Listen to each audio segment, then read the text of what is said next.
Hey y'all, I'm Marsha. Welcome back to my channel, and today I have a really fun recipe for you guys. I am making a Southwest lentils and brown rice bowl.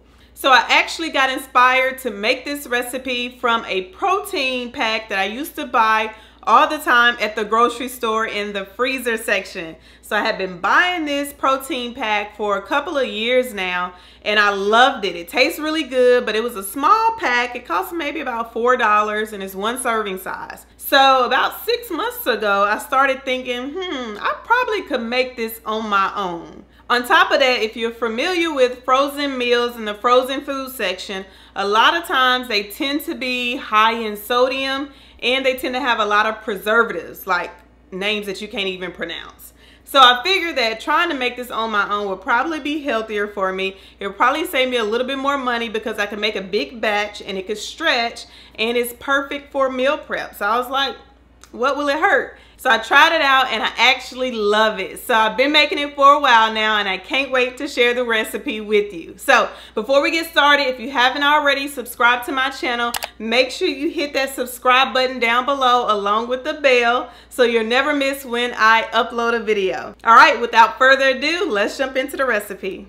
All right, starting with our ingredients, we have some corn, black beans, tomatoes, some chicken broth, brown rice and lentils, which are the star of the recipe. For our produce, we have a red bell pepper, red onion, and garlic. You can certainly use a white or yellow onion if you don't have a red onion. Now moving on to our spices. So it may seem like a lot of spices. It's actually about 6 or 7 different spices and seasonings, but what I've learned now that I've started cooking more is these particular ones are like a staple in your kitchen. So cumin, chili powder, oregano, garlic powder. I mean, I use them a lot now that I'm cooking more and making more homemade dishes. So it pays to just go ahead and make the, investment every 3 or 4 months to replenish those seasonings, because you're actually gonna use them. All right, so first we want to start off by prepping our ingredients, because once you start adding everything to the Instant Pot, the process goes really fast. So I'm starting off by chopping up 1 red bell pepper, and I am using the entire red bell pepper. All right, so next I am going to chop up a half of a red onion. And you certainly can use a yellow onion or white onion if you would prefer. It kind of just depends on what your preference is when it comes to onions.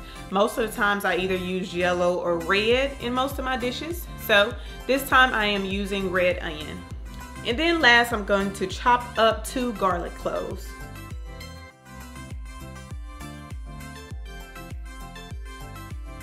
All right, so next you want to just prep your herbs and spices. I've already prepped mine off camera, so I did all the measurements and I just put them in a glass bowl so I can easily dump them in when it's time to add them to the Instant Pot. Again, this process is going to go really fast, so you want to make sure you do that ahead of time, and I've listed all of the measurements down below. All right, so I'm going to go ahead and cut my Instant Pot on saute. And I am going to actually saute up the red bell pepper, onions, and garlic first before I dump everything else in. So I add a little bit of olive oil to the bottom of my Instant Pot after I cut it on saute, and then I add in my onions and bell pepper, give that a good stir, and let that saute for about a minute. Then I add in the garlic,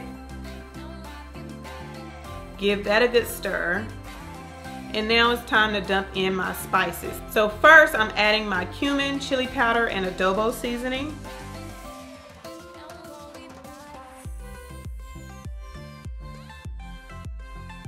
And then next I'm gonna add my oregano, salt, pepper, and garlic powder. So give all of those herbs and spices a stir.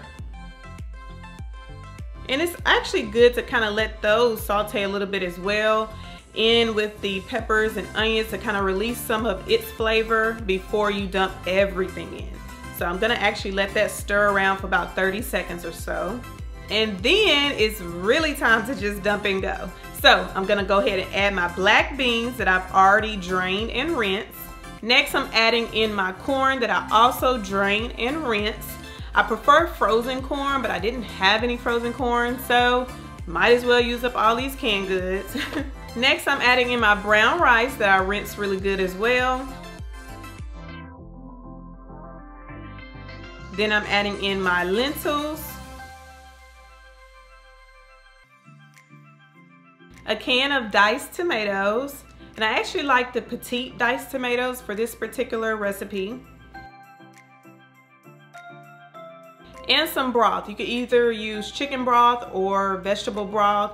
I prefer chicken broth. I just feel like it has more of a flavor to it. I haven't found a good vegetable broth, you guys, that I like. So if you have any good recommendations, please let me know down below in the comment section, because yeah, I haven't found a good one yet. Give that a little bit of a stir, and then it's time to put your top on and set your Instant Pot. This is gonna pressure cook on high for 18 minutes. After the 18 minutes is up, you do want to let it naturally pressure release its steam for about 10 to 15 minutes. And then it's time to enjoy. So I like to top mine off with a little bit of cheese, a little bit of cilantro, a little bit of sour cream. Not all the time, guys, but sometimes I do love to add sour cream to it. It really does taste good. And just a squeeze of lime juice. But that is it. It's so good, and it makes a lot. So this is perfect for meal prep. So if you are gonna be having a busy week and you want to meal prep either for lunch or dinner, I usually do it for lunch. This probably makes about 4 servings that you can actually stretch out for the entire week. Well, I hope you enjoyed the video. If you did, please leave me a big thumbs up down below, because that really helps my channel out. And if you're looking for more Instant Pot recipes, I have a few on my channel, so I'll drop them down below in the description box. So make sure you check those out as well. And of course, if you haven't already subscribed to my channel, make sure you hit that subscribe button along with the bell so you'll never miss when I upload a video. Until next time, friends, see you later. Totally messed that up. I mean, not totally, but